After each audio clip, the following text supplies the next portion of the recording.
ನಮಸ್ಕಾರ ಸ್ನೇಹಿತರೆ, ಮತ್ತೊಮ್ಮೆ ನನ್ನ ಚಾನಲ್ಗೆ ಪ್ರೀತಿಯ ಸ್ವಾಗತ. Welcome back to my channel. ಸ್ವಾತಂತ್ರ್ಯೋತ್ಸವದ ಪರವಾಗಿ 218ನೇ ಫಲಪುಷ್ಪ ಪ್ರದರ್ಶನ ಲಾಲ್ಬಾಗ್ನಲ್ಲಿ ನಡೀತಾ ಇದೆ. ಈ ವರ್ಷದ ಥೀಮ್ ಬಂದು ಕಿತ್ತೂರಿನ ರಾಣಿ ಚೆನ್ನಮ್ಮ, ಸಂಗೊಳ್ಳಿ ರಾಯಣ್ಣನ ಇತಿಹಾಸ ಅಥವಾ ಚರಿತ್ರೆಯನ್ನ ಒಳಗೊಂಡಂತೆ ಫಲಪುಷ್ಪ ಪ್ರದರ್ಶನ ನಡೀತಾ ಇದೆ. ಕಿತ್ತೂರು ಸಂಸ್ಥಾನದ ಚರಿತ್ರೆಯ 4ನೆಯ ವಿಡಿಯೋಗೆ ತಮ್ಗೆಲ್ರಿಗೂ ಕೂಡ ಸ್ವಾಗತ. ತ್ಯಾಕರೆಯ ಪ್ರವೇಶ ಯಾವ ರೀತಿ ಆಗುತ್ತೆ, ಅದಕ್ಕೆ ಚೆನ್ನಮ್ಮನ ವಿರೋಧ ಯಾವ ರೀತಿ ವ್ಯಕ್ತ ಆಗುತ್ತೆ ನೋಡೋಣ. ಮೊದಲಿಗೆ ಚೆನ್ನಮ್ಮನಿಗೆ ಕಿತ್ತೂರಿನ ಆಂತರಿಕ ಆಡಳಿತದಲ್ಲಿ ತ್ಯಾಕರೆಯ ಯಾವ ರೀತಿಯ ಹಸ್ತಕ್ಷೇಪವೂ ಕೂಡ ಇಷ್ಟ ಇರಲಿಲ್ಲ. ಅವಳು ಪುರ ಪ್ರಮುಖರನ್ನ ಕರೆಯಿಸಿ ಸಂಸ್ಥಾನಕ್ಕೆ ಅವರ ವಿಧೇಯತೆ ಹಾಗೂ ರಾಜನಿಷ್ಠೆಯನ್ನ ಕೋರ್ತಾಳೆ. ತ್ಯಾಕರೆಯ ಕ್ರಮಗಳ ಬಗ್ಗೆ ಆಕ್ಷೇಪವನ್ನ ಮಾಡ್ತಾಳೆ. ಚೆನ್ನಮ್ಮ ಮತ್ತು ಶಿವಲಿಂಗ ರುದ್ರ ಸರ್ಜನ ವಿಧವೆ ಪತ್ನಿ ವೀರಮ್ಮರು ಜೊತೆಯಾಗಿ ಚಾಪ್ಲಿನ್ಗೆ ಪತ್ರ ಕೂಡ ಬರೀತಾರೆ. ಅದನ್ನ ಕಳೆದ ವಿಡಿಯೋದಲ್ಲಿ ತಿಳ್ಕೊಂಡಿದ್ದೀವಿ. ರಾಣಿ ಚೆನ್ನಮ್ಮನ ಸ್ಫೂರ್ತಿಯ ಮಾತುಗಳಿಂದ ಮೆರೆದಂತಹ ಜನ ಸೈನಿಕರ ಕಲಿತನವನ್ನ ಬೆಡಿದೆಬ್ಬಿಸ್ತವೆ. ಕಿತ್ತೂರಿಗೆ ಜಯವಾಗಲಿ, ರಾಣಿ ಚೆನ್ನಮ್ಮನಿಗೆ ಜಯವಾಗಲಿ ಎನ್ನುವಂತಹ ಕೂಗು ಕಿತ್ತೂರಿನ ಕೋಟೆಯಲ್ಲಿ ಮೊಳಗಿ ಆಂಗ್ಲರ ವಿರುದ್ಧ ಯುದ್ಧದ ಕಹಳೆ ಕೂಡ ಮೊಳಗುತ್ತೆ. ಆಂಗ್ಲರ ವಿರುದ್ಧ ಅನುಸರಿಸಬೇಕಾದ ಯುದ್ಧ ನೀತಿ ಯುಕ್ತಿಗಳ ಬಗ್ಗೆ ಕೂಡ ದೀರ್ಘವಾಗಿ ಕಿತ್ತೂರಿನ ಮುಖ್ಯ ಸೇನಾಧಿಕಾರಿಯಾಗಿದ್ದ ಸರದಾರ ಗುರುಸಿದ್ದಪ್ಪ ಹಾಗೂ ಉಳಿದವರೊಂದಿಗೆ ಚರ್ಚೆ ನಡೆಯುತ್ತೆ. ಚೆನ್ನಮ್ಮ ಯುದ್ಧಕ್ಕೆ ಸನ್ನದ್ಧರಾಗಲು ಎಲ್ಲ ಸುಬೇದರರು, ಸರದಾರರು, ಕಿಲ್ಲೆದಾರರು, ದಳವಾಯಿ, ಶ್ವೇತ ಸನದಿಗಳಿಗೆ ಕಿತ್ತೂರಿಗೆ ಬರಲು ಹೇಳಿ ಕಳುಹಿಸ್ತಾಳೆ. ಅರಮನೆಯಲ್ಲಿನ ಚಟುವಟಿಕೆ ಕಂಡು ಬ್ರಿಟಿಷ್ ಸೈನಿಕರು ತ್ಯಾಕರೆಗೆ ವರದಿಯನ್ನ ಕೂಡ ಒಪ್ಪಿಸ್ತಾರೆ. ಕೂಡಲೇ ತ್ಯಾಕರೆ ತನ್ನ ಪಡೆಯೊಂದಿಗೆ ಕಿತ್ತೂರಿಗೆ ಧಾವಿಸಿ ಬರ್ತಾನೆ. ತ್ಯಾಕರೆ ಚೆನ್ನಮ್ಮನೊಂದಿಗೆ ಮಾತನಾಡಲು ಬಯಸಿ ಅರಮನೆಗೆ ಹೋದರೆ ಅವರೊಂದಿಗೆ ಮಾತನಾಡಲು ಯಾರೂ ಕೂಡ ಬಯಸೋದಿಲ್ಲ. ಈವರೆಗೆ ಕಿತ್ತೂರನ್ನ ತೀರ ಅನಾಧಾರದಿಂದ ಕಂಡು ಕಿತ್ತೂರಿನ ಮಗ್ಗುಳಿಗೆ ಸೈನ್ಯವನ್ನ ತಂದು ನಿಲ್ಲಿಸಿದ್ದ ಅವನೊಂದಿಗೆ ಮಾತನಾಡುವುದು ಏನೂ ಇಲ್ಲ ಅಂತ ನಿರ್ಣಯ ಮಾಡಿ ಚೆನ್ನಮ್ಮ ಎಲ್ಲದಕ್ಕೂ ಕೂಡ ಸಿದ್ಧಲಾಗ್ತಾಳೆ. ಅಕ್ಟೋಬರ್ 21ರಂದು ತ್ಯಾಕರೆ ತನ್ನ ಏಜೆಂಟರನ್ನ ಕೋಟೆಯೊಳಗೆ ಕಳುಹಿಸಿ ಖಜಾನೆ ಸುರಕ್ಷಿತತೆ ಕರಾರು ಪತ್ರಕ್ಕೆ ಸಹಿ ಹಾಕಲು ಒತ್ತಾಯಿಸ್ತಾರೆ. ರಾಣಿ ಚೆನ್ನಮ್ಮನ ಒಪ್ಪಿಗೆ ಇಲ್ಲದೆ ಯಾವುದಕ್ಕೂ ಸಹಿ ಹಾಕಲಾಗುವುದಿಲ್ಲವೆಂದು ಚೆನ್ನಮ್ಮನ ಪ್ರತಿನಿಧಿಗಳು ತಿಳಿಸ್ತಾರೆ. ತ್ಯಾಕರೆ ಕೋಪಗೊಂಡು 100 ಜನ ಕುದುರೆ ಸವಾರರ ಪಡೆ ಕಳುಹಿಸಿ ಸೇನಾಧಿಕಾರರನ್ನ ಸೆರೆ ಹಿಡಿದು ತರಲು ಆಜ್ಞಾಪಿಸ್ತಾನೆ. ಅದನ್ನ ನಿರೀಕ್ಷಿಸಿದ ಸರದಾರ ಗುರುಸಿದ್ದಪ್ಪ ಆಕ್ರಮಣಕಾರರನ್ನ ಹಿಮ್ಮೆಟ್ಟಿಸಲು ಆಜ್ಞೆ ಮಾಡಿದಾಗ ಕಿತ್ತೂರಿನ ಸೈನ್ಯ ಒಮ್ಮೆಲೆ ಅಪ್ಪಳಿಸಿ ಬ್ರಿಟಿಷ್ ಸೈನ್ಯವನ್ನ ಹಿಮ್ಮೆಟ್ಟಿಸುವಲ್ಲಿ ಸಫಲವಾಗುತ್ತದೆ. ಇದರಲ್ಲಿ ಬ್ರಿಟಿಷ್ ಪಡೆಗೆ ಹಾನಿಯಾಗಿ ಅವರಿಗೆ ತಪ್ಪಿಸಿಕೊಂಡು ಹೋಗುವುದೇ ಅಸಾಧ್ಯವಾಗುತ್ತೆ. ಕೆಲವರು ಸೆರೆ ಸಿಗ್ತಾರೆ, ಕೆಲವರು ಹೆಣ್ಣು ಮಕ್ಕಳು, ಸಣ್ಣ ಮಕ್ಕಳು ಸೆರೆ ಸಿಗ್ತಾರೆ. ಅವರನ್ನೆಲ್ಲ ಚೆನ್ನಮ್ಮ ಗೌರವಯುತವಾಗಿ ಕಂಡು ಆತಿಥ್ಯ ವ್ಯವಸ್ಥೆಯನ್ನ ಕೂಡ ಮಾಡ್ತಾಳೆ. ಇನ್ನು ಬನ್ನಿ ಸ್ನೇಹಿತರೆ, ತ್ಯಾಕರೆಗೆ ಗುಂಡು, ಕಿತ್ತೂರಿಗೆ ವಿಜಯ ಯಾವ ರೀತಿ ಆಗುತ್ತೆ ತಿಳ್ಕೊಳ್ಳೋಣ. 1824 ಅಕ್ಟೋಬರ್ 23 ಮುಂಜಾನೆ ಕೋಟೆಯಲ್ಲಿ ಸೈನ್ಯ ಜಮಾಯಿಸತೊಡಗುತ್ತೆ. ಕೋಟೆ ಬಾಗಿಲುಗಳನ್ನ ಮುಚ್ಚಲಾಗುತ್ತೆ. 24 ನಿಮಿಷಗಳ ಒಳಗೆ ಕೋಟೆಯ ಬಾಗಿಲು ತೆಗೆಯದಿದ್ದರೆ ತೋಪಿನಿಂದ ಒಡೆದು ತೆಗೆಯಲಾಗುವುದು ಎಂಬ ತ್ಯಾಕರೆಯ ಎಚ್ಚರಿಕೆ ವಿಫಲ ಆಗುತ್ತೆ. ಕೋಟೆಯ ಬಾಗಿಲು ತೆಗೆಯಬಹುದೆಂಬ ನಿರೀಕ್ಷೆಯಲ್ಲಿದ್ದ ಬ್ರಿಟಿಷ್ ಪಡೆಗಳ ಮೇಲೆ ಬಾಗಿಲು ತೆಗೆದ ಕ್ಷಣ ಕಿತ್ತೂರಿನ ಸೈನ್ಯ ಮಿಂಚಿನ ವೇಗದಿಂದ ಆಕ್ರಮಣ ನಡೆಸಿ ಕೋಟೆಯ ಮಗ್ಗುಲಿನಿಂದಲೂ ಆಕ್ರಮಣ ಮಾಡ್ತಾರೆ. ರಾಣಿ ಚೆನ್ನಮ್ಮ ಕುದುರೆ ಏರಿ ಕೋಟೆಯ ಮೇಲ್ಭಾಗದಲ್ಲಿ ನಿಂತು ತನ್ನ ಸೇನೆಯನ್ನ ನಿರ್ದೇಶಿಸ್ತಾ ಇರ್ತಾಳೆ. ಚೆನ್ನಮ್ಮನ ಸೈನಿಕರು ಬ್ರಿಟಿಷ್ ಸೈನಿಕರ ರುಂಡಗಳನ್ನ ಚೆಂಡಾಡ್ತಾ ಇರ್ತಾರೆ. ತೋಪುಗಳನ್ನ ವಶಪಡಿಸಿಕೊಳ್ತಾರೆ. ಬ್ರಿಟಿಷ್ ಸೈನ್ಯ ಆಘಾತಕ್ಕೆ ಒಳಗಾಗುತ್ತೆ. ದಿಕ್ಕೆಟ್ಟು ಓಡುವ ಬ್ರಿಟಿಷ್ ಸೈನಿಕರನ್ನ ಕಂಡು ತ್ಯಾಕರೆ ತನ್ನ ಕುದುರೆ ಮೇಲೆ ಕೋಟೆ ಕಡೆ ಮುನ್ನುಗ್ತಾನೆ. ಅವನು ಚೆನ್ನಮ್ಮನ ಕಡೆ ಬರುತ್ತಿದ್ದನ್ನ ಕಂಡು ಚೆನ್ನಮ್ಮನ ಅಂಗರಕ್ಷಕನಾಗಿದ್ದ ಅಮದೂರಿನ ಸಾಧನವರು ಅಮದೂರಿನ ಬಾಳಪ್ಪ ತ್ಯಾಕರೆ ಕಡೆಗೆ ಗುರಿ ಇಟ್ಟು ಗುಂಡು ಹಾರಿಸ್ತಾನೆ. ಗುಂಡು ತ್ಯಾಕರೆ ಎದೆಗೆ ನೆಟ್ಟು ಅವನು ಕುದುರೆ ಮೇಲಿಂದ ಉರುಳುತ್ತಾನೆ. ಕೆಲವು ಕಿತ್ತೂರು ಸೈನಿಕರು ಸುತ್ತಲೂ ಮುತ್ತಿಕೊಂಡು ಅವನ ದೇಹವನ್ನ ಕತ್ತರಿಸ್ತಾರೆ. 80 ಜನ ಬ್ರಿಟಿಷ್ ಸೈನಿಕರನ್ನ ಕೊಲ್ಲಲ್ಪಟ್ಟು 40 ಜನ ಸೆರೆ ಹಾಕ್ತಾರೆ. ಕ್ಯಾಪ್ಟನ್ ಬ್ಲಾಕ್ ಲೇ ಡಯಟನ್ ಲೇ ಶಿವೆಲ್ ಅವರು ಯುದ್ಧದಲ್ಲಿ ಕೊಲ್ಲಲ್ಪಡ್ತಾರೆ. ಆಂಗ್ಲರ ಪರವಾಗಿದ್ದ ಕಿತ್ತೂರಿನ ಮುಖಂಡರಾದ ಮಲ್ಲಪ್ಪ ಕುನ್ನೂರು, ವೀರಪ್ಪ ಕುನ್ನೂರು ಮತ್ತು ಸರದಾರ ಮಲ್ಲಪ್ಪ ಕೊಲ್ಲಲ್ಪಡ್ತಾರೆ. ಕಿತ್ತೂರು ವಿಜಯವಾಗಿತ್ತು. ಕಿತ್ತೂರಿನ ದ್ರೋಹಿಗಳು ಮತ್ತು ಪಿತೂರಿದಾರರನ್ನ ಆನೆಯ ಕಾಲಲ್ಲಿ ತುಳಿಸಿ ಕೊಳ್ಳಲಾಗುತ್ತೆ. ಕೆಲವು ಅಡಗಿಕೊಂಡಿದ್ದ ಬ್ರಿಟಿಷ್ ಅಧಿಕಾರಿಗಳನ್ನ ಬಂದಿಗಳನ್ನಾಗಿ ಮಾಡಲಾಗುತ್ತೆ. ಈ ಸೋಲು ಬ್ರಿಟಿಷರನ್ನ ಕಂಗೆಡಿಸುತ್ತೆ. ಸೋಲಿನ ವರದಿ ಪುಣೆ, ಮುಂಬೈ ತಲುಪುತ್ತೆ. ಕಿತ್ತೂರಿನಲ್ಲಿ ಅಂದು ವಿಜಯೋತ್ಸವ ಆಚರಿಸಲಾಗುತ್ತೆ. ಅಂದು ಮಹಾನವಮಿ ಹಬ್ಬವೂ ಕೂಡ ಆಗಿದ್ದು ಕಿತ್ತೂರಿನ ಜನರ ಸಂಭ್ರಮ ಹಿಮ್ಮಡಿಯಾಗುತ್ತೆ. ಕೋಟೆ ಗೋಡೆಗಳ ಮೇಲೆ ಸಾಲು ದೀಪಗಳನ್ನ ಹಚ್ಚುತ್ತಾರೆ. ಪ್ರಬಲ ಬ್ರಿಟಿಷರ ವಿರುದ್ಧ ಜಯ ಸಾಧಿಸಿದ ಕಿತ್ತೂರಿನ ಪಾಲಿಗೆ ಆ ದಿನ ಅವಿಸ್ಮರಣೀಯವಾಗಿತ್ತು. ಚೆನ್ನಮ್ಮ ಎಲ್ಲ ಸೈನಿಕರಿಗೆ ಉಡುಗೆ ತೊಡುಗೆ ಇನಾಮು ನೀಡಿ ಗೌರವಿಸ್ತಾಳೆ. ಅಕ್ಟೋಬರ್ 2024 ಈ ವಿಜಯೋತ್ಸವ 2000 ವರ್ಷಗಳಾಗಿರುತ್ತೆ. ಅದರ ಸ್ಮರಣಾರ್ಥ ಭಾರತೀಯ ಅಂಚೆ ಇಲಾಖೆಯು ಅಂಚೆ ಚೀಟಿಯೊಂದನ್ನ ಬಿಡುಗಡೆ ಮಾಡುತ್ತೆ. ಇನ್ನು ಪ್ರಥಮ ಕಿತ್ತೂರು ವಿಜಯೋತ್ಸವ ತ್ಯಾಕರೆ ಸಾವಿನೊಂದಿಗೆ ಪ್ರಥಮ ಆಂಗ್ಲೋ ಕಿತ್ತೂರು ಯುದ್ಧದಲ್ಲಿ ಕಿತ್ತೂರಿಗೆ ಗೆಲುವಾಗುತ್ತೆ.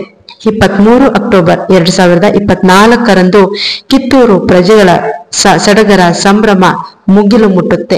ಇನ್ನು ಎರಡನೇ ಯುದ್ಧ ಹಾಗೂ ಕಿತ್ತೂರಿನ ಪತನ ಯಾವ ರೀತಿ ಆಗುತ್ತೆ ಅದನ್ನು ಕೂಡ ತಿಳ್ಕೊಳ್ಳೋಣ ಬನ್ನಿ. ಈ ಒಂದು ಫಲಪುಷ್ಪ ಪ್ರದರ್ಶನದ ಸಂದರ್ಭದಲ್ಲಿ ಆಂಗ್ಲರ ವಿರುದ್ಧದ ವಿಜಯದ ನಂತರ ಚೆನ್ನಮ್ಮ ತನ್ನ ನಂಬಿಕೆಯ ಸಹಾಯಕರು, ಸೈನ್ಯಾಧಿಕಾರಿಗಳು ಆದ ಸರ್ದಾರ ಗುರುಸಿದ್ದಪ್ಪ, ಸಂಗೊಳ್ಳಿ ರಾಯಣ್ಣ, ಅಮಟೂರು ಬಾಲಪ್ಪ, ಅವರಾದಿ ವೀರಪ್ಪ, ಸರದಾರ ಹಿಮ್ಮತ್ ಸಿಂಗ್, ಶ್ರೀ ನರಸಿಂಗ ಇವರೊಡನೆ ಚೌಕಿ ಮಠದ ಪೂಜ್ಯ ಶ್ರೀ ಗುರುಗಳೊಂದಿಗೆ ಸಮಾಲೋಚನೆ ನಡೆಸ್ತಾಳೆ. ಕಿತ್ತೂರಿನ ಆಂತರಿಕ ಸ್ವಾತಂತ್ರ್ಯವನ್ನ ಆಂಗ್ಲರು ಮನ್ನಿಸಬೇಕು, ಇಲ್ಲದಿದ್ದಲ್ಲಿ ಕೊನೆಯ ಉಸಿರಿರವರೆಗೂ ಹೋರಾಡಬೇಕು ಎಂದು ಎಲ್ಲರೂ ಕೂಡ ಮಾತನ್ನ ಕೊಡ್ತಾರೆ. ಆದ ಅವಮಾನದಿಂದ ಬ್ರಿಟಿಷರು ಸುಮ್ಮನೆ ಇರಲಾರರು ಎನ್ನುವುದು ಅವಳಿಗೆ ಗೊತ್ತಿತ್ತು. ಆದ್ದರಿಂದ ಬಂಧನದಲ್ಲಿದ್ದ ಬ್ರಿಟಿಷ್ ಅಧಿಕಾರಿಗಳಾದ ಇಲಿಯಟ್ ಮತ್ತು ಸ್ಟಿವೆನ್ಸನ್ ಹಾಗೂ ಹೆಣ್ಣು ಮಕ್ಕಳನ್ನ ಬಳಸಿಕೊಂಡು ಆಂಗ್ಲರೊಂದಿಗೆ ಸಂಧಾನ ಮಾತುಕತೆಗೆ ಪ್ರಯತ್ನ ಮಾಡ್ತಾಳೆ. ಇತ್ತ ಬ್ರಿಟಿಷರು ಮರುದಾಳಿ ಮಾಡಲು ಸೈನ್ಯ ಸಂಗ್ರಹ ಮಾಡ್ತಾ ಇರ್ತಾರೆ.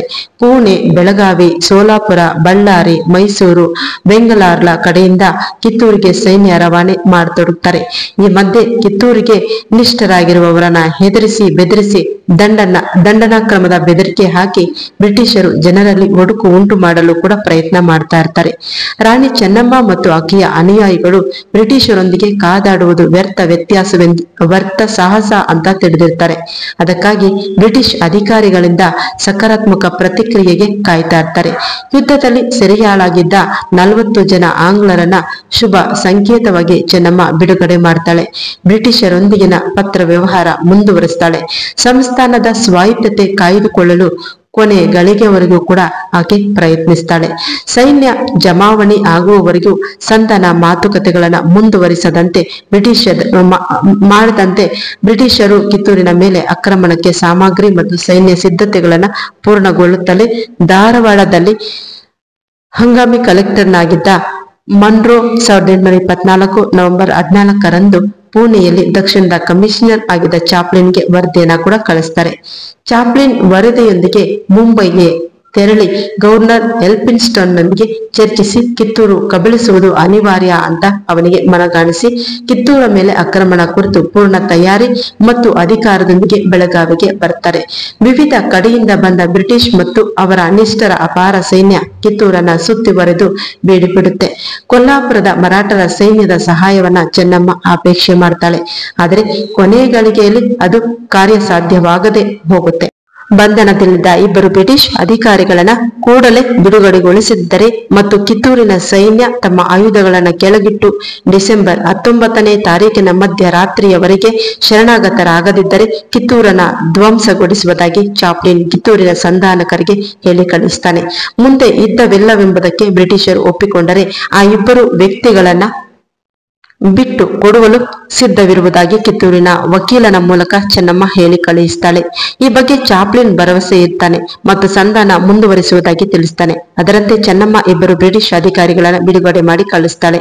ಆದರೆ ಚಾಪ್ಲಿನ್ ಮಾತಿನಂತೆ ನಡೆದುಕೊಳ್ಳದೆ ಗೊಂದಲದಲ್ಲಿ ನಡೆದ ಪರಸ್ಪರ ಗುಂಡಿನ ಚಕಮಕಿಯಲ್ಲಿ ಇಬ್ಬರು ಬ್ರಿಟಿಷ್ ಸೈನಿಕರನ್ನ ಮಡಿದುದನ್ನೇ ನೆಪ ಮಾಡಿಕೊಂಡು ಶರಣಾಗತಿಗೆ ಪಟ್ಟು ಹಿಡಿದು ಡಿಸೆಂಬರ್ 3ನೇ ತಾರೀಕಿನ 10 ಗಂಟೆಯವರೆಗೆ ಗಡುವು ನೀಡ್ತಾನೆ. ರಾಣಿ ಚೆನ್ನಮ್ಮ ಆಗಲೂ ಸಂಯಮದಿಂದಲೇ ಚಾಪ್ಲಿನ್ಗೆ ಬರೆದು ಈ ಹಿಂದೆ ಬರೆದ ಪತ್ರ ಹೀಗಿರುತ್ತೆ. ಈ ಹಿಂದೆ ಆಂಗ್ಲರು ಕೊಟ್ಟ ಸನದಿನಂತೆಯೇ ಪುನಃ ಸಂಸ್ಥಾನವನ್ನ ವಂಶ ಪಾರಂಪರ್ಯವಾಗಿ ಮುಂದುವರಿಸಿಕೊಂಡು ಹೋಗಲು ಕೋರುತ್ತಾ ಕೊನೆಯದಾಗಿ ತಮಗೆ ಅನುಕೂಲವೆನಿಸಿದ ಕ್ರಮವನ್ನ ಕೈಗೊಳ್ಳಿ ಎಂದು ತಿಳಿಸ್ತಾಳೆ. ಗಡುವು ತೀರಿದ ಕೂಡಲೇ ಚಾಪ್ಲಿನ್ ಕರ್ನಲ್ ಡಿಕನ್ಗೆ ಕೋಟೆ ಸ್ವಾಧೀನ ಆಗುವವರೆಗೂ ಯುದ್ಧ ನಡೆಸಬೇಕೆಂದು ಆದೇಶಿಸ್ತಾನೆ. ಸ್ನೇಹ ಭಾವದಿಂದ ಸಂಧಾನ ಮಾಡಿಕೊಳ್ಳುವ ಎಲ್ಲ ಪ್ರಯತ್ನಗಳು ವಿಫಲವಾದ ಮೇಲೆ ರಾಣಿ ಚೆನ್ನಮ್ಮ ಯುದ್ಧ ಮಾಡಲು ನಿರ್ಣಯಿಸ್ತಾಳೆ.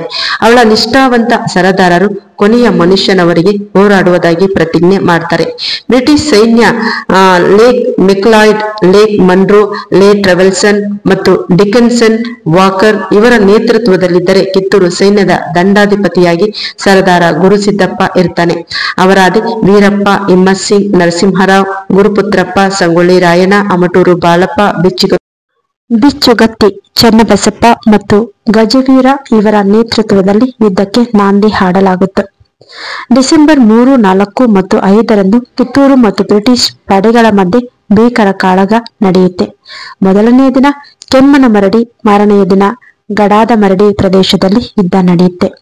ಎರಡೂ ಕಡೆ ಕೂಡ ಅಪಾರವಾದಂತಹ ಸಾವು ನೋವು ಕೂಡ ಸಂಭವಿಸುತ್ತೆ. ಕಿತ್ತೂರು ಸೈನಿಕರು ಜೀವದ ಹಂಗು ತೊರೆದು ಹೋರಾಡ್ತಾರೆ. ಕಿತ್ತೂರಿನ ಸೈನ್ಯಕ್ಕೆ ಅಪಾರ ಹಾನಿ ಉಂಟಾಗುತ್ತೆ. ಕಿತ್ತೂರು ಸೈನ್ಯ ಕೋಟೆಗೆ ಹಿಮ್ಮೆಟ್ಟುತ್ತೆ. ಆಂಗ್ಲರು ಪಿರಂಗಿ ಬಳಸಿ ಕೋಟೆಯನ್ನ ಭೇದಿಸ್ತಾರೆ. ಕಿತ್ತೂರಿನ ಸೈನ್ಯ ಕೋಟೆ ರಕ್ಷಿಸಲು ಪ್ರಯತ್ನ ಪಟ್ಟಿತ್ತಾದರೂ ಅದು ನಿಷ್ಪ್ರಯೋಜಕ ಆಗುತ್ತೆ. ಯುದ್ಧ ಭೂಮಿಯಲ್ಲಿ ಸೆಣಸಿ ಮರಣ ಹೊಂದುವುದೊಂದೇ ಸಂತೋಷದಾಯಕವೆಂದು ಚೆನ್ನಮ್ಮ ನಿರ್ಣಯಿಸ್ತಾಳೆ. ಮರಣವೂ ಕೂಡ ಆಕೆಯನ್ನ ವಂಚಿಸುತ್ತೆ. ಸಜ್ಜನರ ವಿಶ್ವಾಸ ದ್ರೋಹದಿಂದ ಕಿತ್ತೂರಿನ ತೋಪುಗಳು ನಿಷ್ಫಲ ಆಗ್ತವೆ. ಆಂಗ್ಲರ ಒಳಸಂಚು ಮಾಡಿರ್ತಾರೆ. ಇದಕ್ಕೆ ಕಾರಣರಾದ ಕಿತ್ತೂರಿನ ದ್ರೋಹಿಗಳಾದ ಕನ್ನೂರು ವೀರಸಂಗಪ್ಪ ಮತ್ತು ಉರಕಡ್ಲಿ ಮಲ್ಲಪ್ಪ ಇವರನ್ನ ಹುಡುಕಿ ತೆಗೆದುಕೊಳ್ಳಲಾಗುತ್ತೆ. ಡಿಸೆಂಬರ್ 5ನೇ ತಾರೀಕು ಬೆಳಗಿನ ಜಾವ ಕೋಟೆ ಬ್ರಿಟಿಷರ ವಶ ಆಗುತ್ತೆ. ಎರಡೂ ಕಡೆ ಕೂಡ ಅಪಾರ ಪ್ರಾಣಿ ಹಾನಿ ಕೂಡ ಆಗುತ್ತೆ. ಧಾರವಾಡದ ಹಂಗಾಮಿ ಕಲೆಕ್ಟರ್ ಮನ್ರೋ ಗಾಯಗೊಂಡು ಡಿಸೆಂಬರ್ 11ರಂದು ಸಾವನ್ನಪ್ತಾನೆ. ಚೆನ್ನಮ್ಮ ಗುರು ಹಿರಿಯರ ಸೇನಾ ಪ್ರಮುಖರ ಸರದಾರರ ಒತ್ತಾಯಕ್ಕೆ ಒಪ್ಪಿಕೊಂಡು ತನ್ನ ಸೊಸೆಯರಾದ ವೀರವ್ವ ಮತ್ತು ಜಾನಕಿಬಾಯಿ ಅವರೊಂದಿಗೆ ಕೋಟೆಯ ಈಶಾನ್ಯ ಬಾಗಿಲಿನಿಂದ ಪಾರಾಗಿ ಸಂಗೊಳ್ಳಿಗೆ ಹೋಗಲು ಪ್ರಯತ್ನಿಸ್ತಾಳೆ. ಆದರೆ ಅವರು ಬ್ರಿಟಿಷ್ ಸೈನಿಕರ ಕೈವಶವಾಗ್ತಾರೆ. ಕಿತ್ತೂರಿನ ಕೆಲ ಸರದಾರರು ತಪ್ಪಿಸಿಕೊಳ್ತಾರೆ. ಹೀಗೆ ಕಿತ್ತೂರಿನ ಅಧ್ಯಾಯ ಕೊನೆಗೊಳ್ಳುತ್ತೆ. ಕಿತ್ತೂರು ಕೋಟೆಯ ಮೇಲೆ ವಿದೇಶಿ ಧ್ವಜ ಹಾರಿಸಲ್ಪಡುತ್ತೆ. ಕಿತ್ತೂರಿನ ಸಣ್ಣ ಸೈನ್ಯವನ್ನ ಬ್ರಿಟಿಷರು ಸಂಚಕಾರ ಸಂಹಾರ ಮಾಡ್ತಾರೆ. ಕಿತ್ತೂರು ಕೋಟೆಯ ವಿಸ್ತಾರವಾದ ಬಯಲು ಯೋಧರ ಮೃತ ದೇಹಗಳಿಂದ ಆವರಿಸಲ್ಪಡುತ್ತೆ. ಈ ವೀರ ಕಾಳಗದಲ್ಲಿ ಚೆನ್ನಮ್ಮ ತೋರಿದ ಮುಖಂಡತ್ವ, ದೇಶಾಭಿಮಾನ, ಕಲಿತನ ಅನುಪಮವಾದದ್ದು. ಇನ್ನು ಯುದ್ಧದ ನಂತರ ಯಾವೆಲ್ಲ ಬದಲಾವಣೆಗಳು ಆಗುತ್ತೆ ಅಂದರೆ, ಕಿತ್ತೂರು ಕೈವಶವಾದ ಮೇಲೆ ಚಾಪ್ಲಿನ್ ಬದುಕಿ ಉಳಿದ ಕೆಲವರನ್ನ ಬಂಧನದಲ್ಲಿ ಇಡ್ತಾನೆ. ಇದರಲ್ಲಿ ಸರದಾರ ಗುರುಸಿದ್ದಪ್ಪ ಮತ್ತು ಸಂಗೊಳ್ಳಿ ರಾಯಣ್ಣ ಪ್ರಮುಖರು. ಕಿತ್ತೂರು ಖಜಾನೆಯನ್ನ ಕೊಳ್ಳೆ ಹೊಡೆಯಲಾಯಿತು. ಭಂಡಾರದಲ್ಲಿದ್ದ 16 ಲಕ್ಷ ರು ನಗದು, 4 ಲಕ್ಷ ರು ಬೆಲೆ ಬಾಳುವ ರತ್ನಾಭರಣಗಳನ್ನು ಚಾಪ್ಲಿನ್ ವಶಪಡಿಸಿಕೊಳ್ತಾನೆ. ರಾಣಿ ಚೆನ್ನಮ್ಮ ಶಿವಲಿಂಗ ರುದ್ರಸರ್ಜನ ಪತ್ನಿ ವಿಧವೆ ವೀರವ್ವ, ಆಕೆಯ ಮಡಿದ ಮಗ ಶಿವ ಬಸವರಾಜನ ಪತ್ನಿ ವಿಧವೆ ಜಾನಕಿಬಾಯಿ ಇವರನ್ನು 1 ವಾರದವರೆಗೆ ಕಿತ್ತೂರಿನ ಅರಮನೆಯಲ್ಲಿಯೇ ಬಂಧನದಲ್ಲಿ ಇರಿಸಲಾಗುತ್ತೆ. ಆನಂತರ ಅವರನ್ನು ಬೈಲಹೊಂಗಲ ಕೋಟೆಗೆ ಸ್ಥಳಾಂತರಿಸ್ತಾರೆ. 3 ಮಹಿಳೆಯರಿಗೆ ವಾರ್ಷಿಕ 40,000 ರೂಗಳ ನಿವೃತ್ತಿ ವೇತನ ಗೊತ್ತುಪಡಿಸಲಾಗುತ್ತೆ. ಬೈಲಹೊಂಗಲ ಸೆರೆಮನೆಯಲ್ಲಿ ಚೆನ್ನಮ್ಮ ಮತ್ತೆ ಕಿತ್ತೂರಿನ ಸ್ವಾತಂತ್ರ್ಯದ ಕನಸು ಕಾಣ್ತಾ ಇರ್ತಾಳೆ. ಸಂಗೊಳ್ಳಿ ರಾಯಣ್ಣನಂತಹ ಕೆಲ ಬಂಡಾಯಗಾರರು ವೇಷ ಬದಲಿಸಿಕೊಂಡು ಆಗಾಗ ಅವಳನ್ನು ಕಂಡು ಸಮಾಚಾರ ತಿಳಿಸ್ತಾ ಇರ್ತಾರೆ. ಕಿತ್ತೂರಿನ ಚಿಂತೆಯಲ್ಲಿ ಚೆನ್ನಮ್ಮ ದಿನದಿಂದ ದಿನಕ್ಕೆ ಸೊರಗಿ ಸಣ್ಣ ಆಗ್ತಾಳೆ. ಬೈಲಹೊಂಗಲ ಕೋಟೆಯಲ್ಲಿ 5.5 ವರ್ಷಗಳ ಸೆರೆಮನೆವಾಸದ ನಂತರ 1829 ಫೆಬ್ರವರಿ 2ರಂದು ಚೆನ್ನಮ್ಮ ಕೊನೆಯುಸಿರನ್ನು ಹಿಡಿತಾಳೆ. ಮುಂದೆ ಜುಲೈ 20ರಂದು ಬಂಧನದಲ್ಲಿಯೇ ಸೊಸೆ ಜಾನಕಿಬಾಯಿ ತೀರಿಕೊಳ್ತಾಳೆ. ಚೆನ್ನಮ್ಮನ ಸತ್ವವನ್ನೇ ಬೆಳೆಸಿಕೊಂಡಿದ್ದ ವೀರವ್ವನು ಕಿತ್ತೂರಿನ ಸ್ವಾತಂತ್ರ್ಯದ ಹೋರಾಟದ ಕನಸು ಕಾಣ್ತಾ ಇರ್ತಾಳೆ. ಬಂಡಾಯ ಸಂಘಟಿಸಲು ಕೆಲವು ಸರದಾರರಿಗೆ ಅವಳು ಹಣ ಸಹಾಯವನ್ನು ಮಾಡ್ತಾಳೆ. ಇದನ್ನು ಅರಿತು ಅವಳನ್ನು ಕುಸುಗಲ್ಲಿಗೆ ಸ್ಥಳಾಂತರಿಸಲಾಯಿತು. ಅಲ್ಲಿ ಅವಳು ತೀರಾ ಅನಾರೋಗ್ಯಕ್ಕೆ ಒಳಗಾಗ್ತಾಳೆ. ಸಾವು ಸಮೀಪಿಸಿದಾಗ ಅವಳನ್ನು ಧಾರವಾಡದಲ್ಲಿ ಸಂಬಂಧಿಕರ ಕಡೆ ಕಳುಹಿಸಲಾಗುತ್ತೆ. ಅಲ್ಲಿಯೇ ಅವಳು ಮರಣ ಹೊಂದ್ತಾಳೆ. ರಾಣಿ ಚೆನ್ನಮ್ಮ ಹೊತ್ತಿಸಿದ ಸ್ವಾತಂತ್ರ್ಯದ ಕಿಡಿ ನಂದಲಿಲ್ಲ. ಸಂಗೊಳ್ಳಿ ರಾಯಣ್ಣನ ನೇತೃತ್ವದಲ್ಲಿ ಅದು ಹೊಸದೊಂದು ರೂಪವನ್ನೇ ತಾಳುತ್ತೆ. ಇನ್ನು ಸಂಗೊಳ್ಳಿ ರಾಯಣ್ಣನ ಬಗ್ಗೆ ತಿಳಿಯೋದಾದರೆ, ಕಿತ್ತೂರು ಸಂಸ್ಥಾನದಲ್ಲಿ ವೀರತನಕ್ಕೆ ಹೆಸರಾದ ರಾಯಣ್ಣನ ಅಜ್ಜ ಸಂಗೊಳ್ಳಿಯ ರೋಗಣ್ಣನವರ ಮನೆ ಜನಸೇವೆಯ ಕೇಂದ್ರ ಆಗಿತ್ತು. ರೋಗಣ್ಣನವರ್ ನಾಟಿ ವೈದ್ಯನಾಗಿ, ಕ್ಷೇತ್ರಸನ್ನಿಧಿಯಾಗಿ, ಕೃಷಿಕನಾಗಿ ಕಾರ್ಯನಿರ್ವಹಿಸ್ತಾ ಇದ್ದಾನೆ. ಕ್ರಿಸ್ತಶಕ 1778ರಲ್ಲಿ ಗೋಕಾಕ್ ಪ್ರದೇಶವನ್ನು ವಶಪಡಿಸಿಕೊಳ್ಳುವುದಾಗಿ ನಡೆದ ಚೆನ್ನಗಿ ಕೊಳವಾಡ ಯುದ್ಧದಲ್ಲಿ ಸಂಗೊಳ್ಳಿ ರೋಗಪ್ಪ ತೋರಿದ ಶೌರ್ಯ ಸಾಹಸ ಮೆಚ್ಚಿ ಕಿತ್ತೂರು ಸಂಸ್ಥಾನದ ವೀರಪ್ಪ ದೇಸಾಯಿ ಅವರು 1000 ಒಂಟೆಯ ಸರದಾರ ಎಂಬ ಬಿರುದನ್ನು ಮತ್ತು ರಕ್ತಮಾನ್ಯ ಭೂಮಿಯನ್ನು ಬಹುಮಾನವಾಗಿ ಕೊಟ್ಟಿರ್ತಾರೆ. ರೋಗಣ್ಣನವರ ಮಗ ಭರಮಪ್ಪ ಕಿತ್ತೂರು ದೊರೆ ಮಲ್ಲಸರ್ಜ ದೇಸಾಯಿ ಅವರ ಆಳ್ವಿಕೆಯಲ್ಲಿ ಕಿತ್ತೂರ ನಾಡಿಗೆ ಕಂಟಕಪ್ರಾಯವಾಗಿದ್ದಂತಹ ಹುಲಿಯೊಂದಿಗೆ ಹೋರಾಟ ಮಾಡಿದ ಭರಮಪ್ಪ ಹುಲಿಯನ್ನು ಕೊಲ್ಲುವುದರಲ್ಲಿ ಸಫಲನಾಗ್ತಾನೆ. ಹುಲಿಯನ್ನು ಕೊಂದು ಅದನ್ನು ಹೆಗಲ ಮೇಲೆ ಹೊತ್ತು ತಂದ ಭರಮಪ್ಪನ ಸಾಹಸವನ್ನು ಮೆಚ್ಚಿದ ಮಲ್ಲಸರ್ಜ ರಕ್ತಮಾನ್ಯವಾಗಿ ಭೂಮಿಯನ್ನು ಕೊಟ್ಟು ಗೌರವಿಸ್ತಾನೆ. ಸಂಗೊಳ್ಳಿಯ ಜನರಿಂದ ದೊರೆ ಮೆಚ್ಚಿದ ಭರಮಪ್ಪನಿಗೆ ವೀರಯೋಚಿತ ಸ್ವಾಗತ ಕೂಡ ದೊರೆಯುತ್ತೆ. ಭರಮಪ್ಪನ ಹೆಂಡತಿ ಕೆಂಚಮ್ಮ, ಮಗ ರಾಯಣ್ಣ ಆಗಿರ್ತಾರೆ. ರಾಯಣ್ಣ ಬಾಲ್ಯದಿಂದಲೇ ಸಾಹಸಿಯಾಗಿದ್ದ. ಗರಡಿ ಮನೆಯಲ್ಲಿ ಕುಸ್ತಿಯಾಡುವುದು, ಗುಂಡು ಎತ್ತುವುದು, ಕತ್ತಿ ವರಸೆ, ಕುದುರೆ ಸವಾರಿ, ಮಲಪ್ರಭಾ ನದಿಯಲ್ಲಿ ಈಜುವುದು ಅವರ ಹವ್ಯಾಸ ಆಗಿತ್ತು. ಸಂಸ್ಥಾನದಲ್ಲಿ ಎಲ್ಲಿಯೇ ಕುಸ್ತಿ ನಡೆದರೂ ಹೋಗಿ ಗೆದ್ದು ಬರುತ್ತಿದ್ದ ರಾಯಣ್ಣ ಜನರ ಆಧಾರವನ್ನು ಕೂಡ ಗಳಿಸಿದ್ದ. ರಾಯಣ್ಣನ ಜನಪ್ರಿಯತೆ ಕಿತ್ತೂರು ರಾಣಿ ಚೆನ್ನಮ್ಮನ ಕಿವಿಗೆ ಬೀಳುವುದು ತುಂಬ ತಡ ಆಗಲಿಲ್ಲ. ಒಮ್ಮೆ ಕುಸ್ತಿಯನ್ನು ಗೆದ್ದ ರಾಯಣ್ಣನಿಗೆ ಕತ್ತಿಯನ್ನು ನೀಡಿ ಗೌರವಿಸ್ತಾಳೆ ಚೆನ್ನಮ್ಮ. ನಂತರ ರಾಯಣ್ಣ ಕಿತ್ತೂರಿನ ಸೇನೆಯ ಭಾಗ ಆಗ್ತಾನೆ. ಆಂಗ್ಲರ ದತ್ತಕ ನೀತಿಯನ್ನು ವಿರೋಧಿಸಿದ ಕಿತ್ತೂರು ರಾಣಿ ಚೆನ್ನಮ್ಮ ಸರದಾರ ಗುರುಸಿದ್ದಪ್ಪನವರ ಜೊತೆಯಲ್ಲಿ ಸಂಗೊಳ್ಳಿ ರಾಯಣ್ಣನೂ ತನ್ನ ಧ್ವನಿ ಸೇರಿಸ್ತಾನೆ. 1824ರಂದು ನಡೆದ ಮೊದಲ ಆಂಗ್ಲೋ ಕಿತ್ತೂರು ಯುದ್ಧದಲ್ಲಿ ಭಾಗವಹಿಸಿದ್ದ ರಾಯಣ್ಣ ಶೌರ್ಯದಿಂದ ಹೋರಾಡ್ತಾನೆ. ಎರಡನೆಯ ಆಂಗ್ಲೋ ಕಿತ್ತೂರು ಯುದ್ಧದಲ್ಲಿಯೂ ರಾಯಣ್ಣ ಭಾಗವಹಿಸ್ತಾನೆ. ಒಳಗಿನವರ ಕುತಂತ್ರದಿಂದ ಕಿತ್ತೂರಿಗೆ ಸೋಲಾಯಿತು. ಚೆನ್ನಮ್ಮಳ ಬಂಧನವಾಯಿತು. ಡೆಕ್ಕನ್ ಕಮಿಷನರ್ ಚಾಪ್ಲಿನ್ ಕಿತ್ತೂರು ಸಂಸ್ಥಾನ ವಶಪಡಿಸಿಕೊಂಡ ನಂತರ ಕಿತ್ತೂರು ಸಂಸ್ಥಾನದ ನಂದಿ ಧ್ವಜವನ್ನು ಇಳಿಸಿ ತಮ್ಮ ಯೂನಿಯನ್ ಜಾಕ್ ಬಾವುಟ ಹಾರಿಸಲು ಸೂಚಿಸ್ತಾನೆ. ನಂದಿ ಧ್ವಜ ಸಂರಕ್ಷಣೆಗೆ ನಿಂತಿದ್ದ ರಾಯಣ್ಣನ ತಂದೆ ಭರಮಪ್ಪ ಅದನ್ನು ತಡೆಯಲೆತ್ನಿಸ್ತಾನೆ. ಆಗ ಆತನ ಎದೆಗೆ ಗುಂಡು ಹಾರಿಸಿ ನಂದಿ ಧ್ವಜವನ್ನು ಭರಮಪ್ಪನ ಮೇಲೆ ಎಸೆಯುತ್ತಾರೆ. ತಂದೆಯ ರಕ್ಷಣೆಗೆ ರಾಯಣ್ಣ ಧಾವಿಸಿ ಬಂದಾಗ ಬ್ರಿಟಿಷರು ರಾಯಣ್ಣನನ್ನು ಬಂಧಿಸಿ ಧಾರವಾಡದ ಜೈಲಿಗೆ ಕಳುಹಿಸ್ತಾರೆ. ಸಂಗೊಳ್ಳಿ ರಾಯಣ್ಣ 50 ದಿನ ಜೈಲಿನಲ್ಲಿ ಕಳೀತಾನೆ. ಕಿತ್ತೂರು ಯುದ್ಧದಲ್ಲಿ ಬಂಧಿಸಿದ ಸೈನಿಕರ ಮೇಲೆ ಗುರುತರ ಆರೋಪ ಸಾಬೀತುಪಡಿಸಲು ಆಂಗ್ಲ ಅಧಿಕಾರಿಗಳು ವಿಫಲರಾಗ್ತಾರೆ. ನಿರಪರಾಧಿ ಸೈನಿಕರನ್ನು ಬಿಡುಗಡೆ ಮಾಡಲು ಸರ್ಕಾರ ತೀರ್ಮಾನ ಮಾಡುತ್ತೆ. ಸಂಗೊಳ್ಳಿ ರಾಯಣ್ಣ ಮತ್ತು ಸಂಗಡಿಗರನ್ನು 23 ಜನವರಿ 1825ರಂದು ಬಿಡುಗಡೆ ಮಾಡುತ್ತಾರೆ. ರಾಯಣ್ಣ ಮತ್ತು ಸಹಚರರು ಧಾರವಾಡ ಜೈಲಿನಿಂದ ಬಿಡುಗಡೆಗೊಂಡು ಸಂಗೊಳ್ಳಿಗೆ ಬರುವ ಮಾರ್ಗ ಮಧ್ಯೆ ಕಿತ್ತೂರು ಕೋಟೆ ವೀಕ್ಷಿಸುತ್ತಾರೆ. ಬ್ರಿಟಿಷರ ತೋಪಿನ ಹೊಡೆತಕ್ಕೆ ಕೋಟೆ ಭಗ್ನವಾಗಿರುವ ಸ್ಥಿತಿ ಕಂಡು ಮಮ್ಮಲ ಮರಗುತ್ತಾರೆ. ಕಿತ್ತೂರು ಯುದ್ಧದಲ್ಲಿ ಬಂಧಿತರಾಗಿ ಬೈಲಹೊಂಗಲದಲ್ಲಿ ಗೃಹ ಬಂಧನದಲ್ಲಿದ್ದ ರಾಣಿ ಚೆನ್ನಮ್ಮ ಮತ್ತು ಆಕೆಯ 2 ವಿಧವಾ ಸೊಸೆಯರನ್ನು ಜಂಗಮ ವೇಷದಲ್ಲಿ ಹೋಗಿ ರಾಯಣ್ಣ ಭೇಟಿಯಾಗಿ ಮಾತುಕತೆ ನಡೆಸ್ತಾನೆ. ಕಿತ್ತೂರು ಸಂಸ್ಥಾನದ ಪುನರ್ ಪ್ರತಿಷ್ಠಾಪನೆಗಾಗಿ ಪ್ರಯತ್ನ ನಡೆಸಲು ನಿರ್ಧರಿಸ್ತಾನೆ. ಅಂತೆಯೇ ಪಶ್ಚಿಮ ಘಟ್ಟದ ಕಾಡಿನ ಮಧ್ಯದಲ್ಲಿರುವ ಗುಹೆಯೊಂದರಲ್ಲಿ ಸಂಗೊಳ್ಳಿ ರಾಯಣ್ಣ ಮತ್ತು ಸಂಗಡಿಗರು ಸಮಾಲೋಚನೆ ನಡೆಸಿ ಹೋರಾಟದ ರೂಪುರೇಷೆಯನ್ನು ಅಂತಿಮಗೊಳಿಸ್ತಾರೆ. ಗುಹೆ ಒಳಗೆ ಸೈನಿಕರಿಗೆ ಖಡ್ಗ ತರಬೇತಿ ನೀಡಲು ವ್ಯವಸ್ಥೆ ಮಾಡಲಾಗುತ್ತೆ. ಬಂದೂಕುಗಳಿಗೆ ಮದ್ದು ಬಳಸುವ ತರಬೇತಿಗೂ ಕೂಡ ಅವಕಾಶ ಕಲ್ಪಿಸಲಾಗುತ್ತದೆ. ಈಟಿ, ಖಡ್ಗ, ಗುರಾಣಿ ಮುಂತಾದ ಶಸ್ತ್ರಾಸ್ತ್ರಗಳನ್ನು ತಯಾರಿಸುವುದನ್ನು ಮತ್ತು ಬಳಸುವುದನ್ನು ನಿಷ್ಠಾವಂತ ಸೈನಿಕರಿಗೆ ರಾಯಣ್ಣನ ಸಂಗಡಿಗರು ತರಬೇತಿ ನೀಡುವಲ್ಲಿ ಯಶಸ್ವಿಯಾಗ್ತಾರೆ. ಬೈಲಹೊಂಗಲ ಗೃಹ ಬಂಧನದಲ್ಲಿದ್ದ ರಾಣಿ ಚೆನ್ನಮ್ಮ ಫೆಬ್ರವರಿ 2ನೇ ತಾರೀಕು 1829 ಲಿಂಗೈಕ್ಯರಾದಾಗ ರಾಯಣ್ಣನಿಗೆ ವಿಷಯ ತಡವಾಗಿ ತಿಳಿಯುತ್ತೆ. ಆಂಗ್ಲರ ವಿರುದ್ಧದ ಯುದ್ಧದ ಸಿದ್ಧತೆಯಲ್ಲಿದ್ದ ರಾಯಣ್ಣ ಮತ್ತು ಸಂಗಡಿಗರು ಮಾರುವೇಷದಲ್ಲಿ ಬಂದು ರಾಣಿ ಚೆನ್ನಮ್ಮನವರ ಸಮಾಧಿಗೆ ನಮಿಸಿ ಪುನಃ ಕಿತ್ತೂರು ಸಂಸ್ಥಾನ ಪ್ರತಿಷ್ಠಾಪಿಸುವುದಾಗಿ ಪ್ರತಿಜ್ಞೆ ಮಾಡ್ತಾರೆ. ಆಂಗ್ಲ ಸರ್ಕಾರ 1929ರಲ್ಲಿ ಇನಾಂ ಕಾಯ್ದೆ ಜಾರಿಗೆ ತರುತ್ತದೆ. ಇದರಿಂದ ಈ ಹಿಂದೆ ರಾಜರು ಮತ್ತು ಸಂಸ್ಥಾನಿಕರು ಕೊಟ್ಟಿರುವ ಕಂದಾಯ ರಹಿತ ಇನಾಂ ಭೂಮಿಗಳ ಮೇಲೆ ಕಂದಾಯ ವಸೂಲಿ ಮಾಡಲು ಮುಂದಾಗುತ್ತದೆ.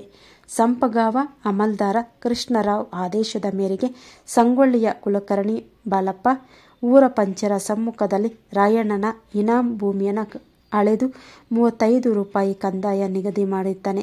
ರಾಯಣ್ಣ ಕಂದಾಯ ನಿರಾಕರಿಸಿ ಇನಾಂ ಕಾಯ್ದೆಗೆ ವಿರೋಧ ವ್ಯಕ್ತಪಡಿಸ್ತಾನೆ.